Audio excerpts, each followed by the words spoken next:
Hello दोस्तों, कैसे हैं आप सभी। मैं स्वागत करता हूं आपके मेरे चैनल पर जिसका नाम है लीगल पेडागोजी।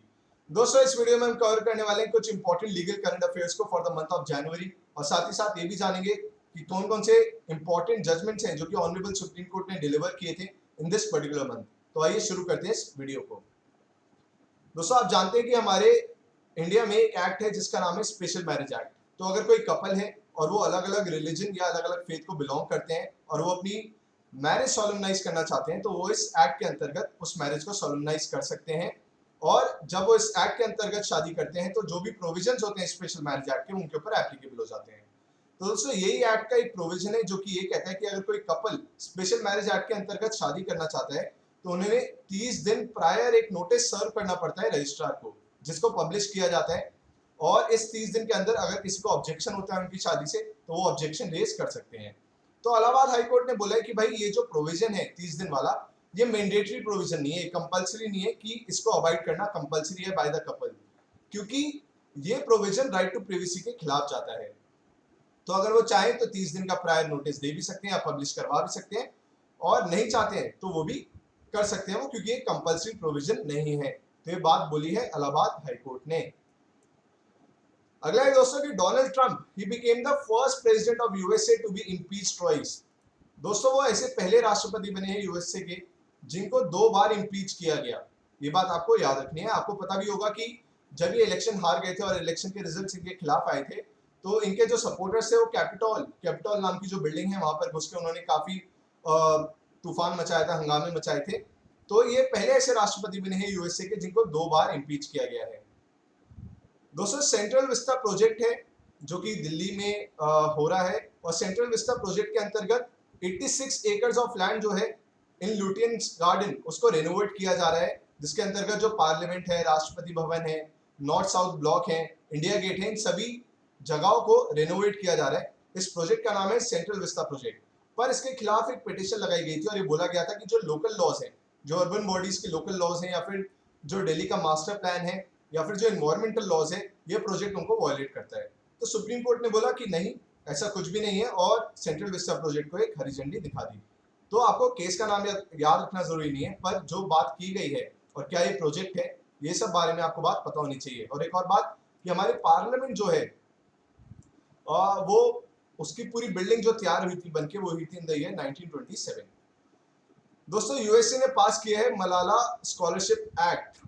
आप जानते होंगे कि मलाला यूसुफजई, इनको तालिबान ने गोली मार दी थी, and she used to work. वो उन्होंने किस चीज के लिए काम किया था? इस चीज के लिए कि जो वुमेन है उनको भी राइट मिलना चाहिए टू एजुकेशन।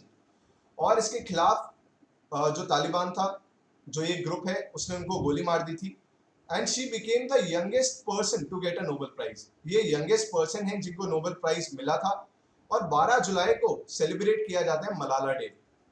तो दोस्तों, अब यूएसए ने एक एक्ट पास किया है इनके नाम पर ही, जिसके अंतर्गत स्कॉलरशिप दी जाएगी पाकिस्तानी वुमेन, पाकिस्तानी फीमेल्स को टू परस्यू एजुकेशन।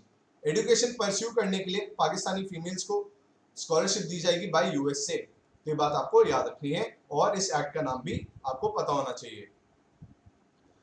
दोस्तों, Argentina became the largest Latin America country to legalize abortion. Argentina सबसे बड़ा एक लैटिन अमेरिकन कंट्री बनी है टू लीगलाइज एबॉर्शन, और उसने एबॉर्शन को परमिट कर दिया है, लीगलाइज कर दिया है टिल 14 वीक्स ऑफ प्रेगनेंसी। तो the women will be able to abort her child till 14 weeks of pregnancy in Argentina. वहीं जब इंडिया की बात करते हैं तो इंडिया के जो एबॉर्शन लॉज हैं उनके हिसाब से 24 वीक्स ऑफ प्रेगनेंसी तक the women can abort the child according to medical termination of pregnancy act 2020। ये बात आपको याद रखनी है। 24 हफ्तों तक, 24 हफ्ते जब बीत गए हो प्रेगनेंसी की, तब तक भी the women can abort her child as per the medical termination of pregnancy act 2020 in India. पहले ये जो टाइम था इस एक्ट से पहले, वो था 20 वीक तक, पर उसको बढ़ाकर अब 24 वीक कर दिया गया है।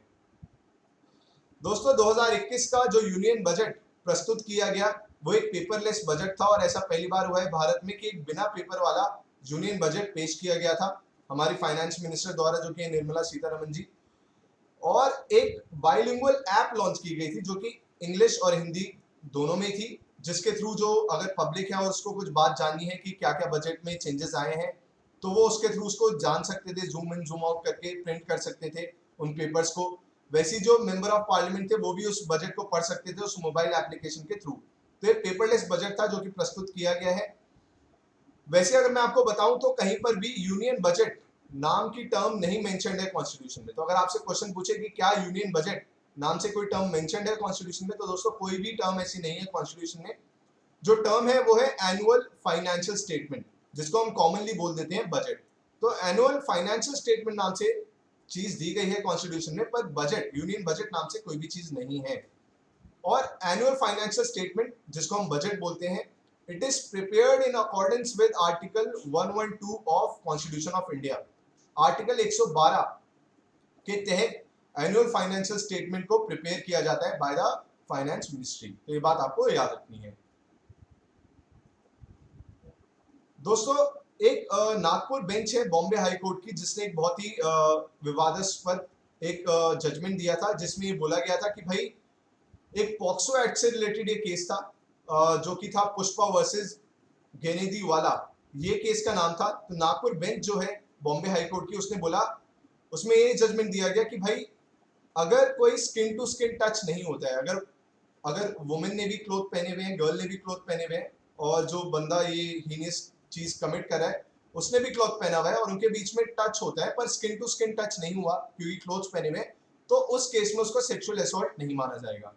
तो ये बहुत ही, इस जजमेंट का बहुत ज्यादा क्रिटिसिज्म हुआ था, और जिसके खिलाफ फिर जो के वेणुगोपाल हैं, जो हमारे देश के अटॉर्नी जनरल हैं, उन्होंने पिटीशन फाइल की थी सुप्रीम कोर्ट में, जिसके बाद सुप्रीम कोर्ट ने इस ऑर्डर के ऊपर स्टे लगा दिया था और इसको फिर रिवर्स भी किया था, इसको बदला भी था इस जजमेंट को, क्योंकि ये बहुत ही बेकार एक, मैं बोलूंगा कि it was not a good ruling which was given by the Nagpur bench of Bombay high court, जिसमें बोला गया कि अगर स्किन टू स्किन टच नहीं है तो उसको सेक्सुअल असॉल्ट नहीं माना जाएगा as per the POCSO act. दोस्तों एक पिटीशन फाइल की गई थी अभी जनवरी के मंथ में ही, जिसमें ये बोला गया कि भाई मैट्रिमोनियल मैटर्स में जनरली ये अलाउड नहीं होता। आपको मैं बता देता हूँ कि जो मैट्रिमोनियल मैटर्स होते हैं उसमें सुनवाई वीडियो कॉन्फ्रेंसिंग के थ्रू नहीं हो सकती है। ये रूलिंग है सुप्रीम कोर्ट की पुरानी, पर अभी का टाइम जो था कोविड का, उसमें तो जो भी सारे मैटर सुने गए वो वीडियो कॉन्फ्रेंसिंग के थ्रू ही सुने गए, वर्चुअली सुने गए।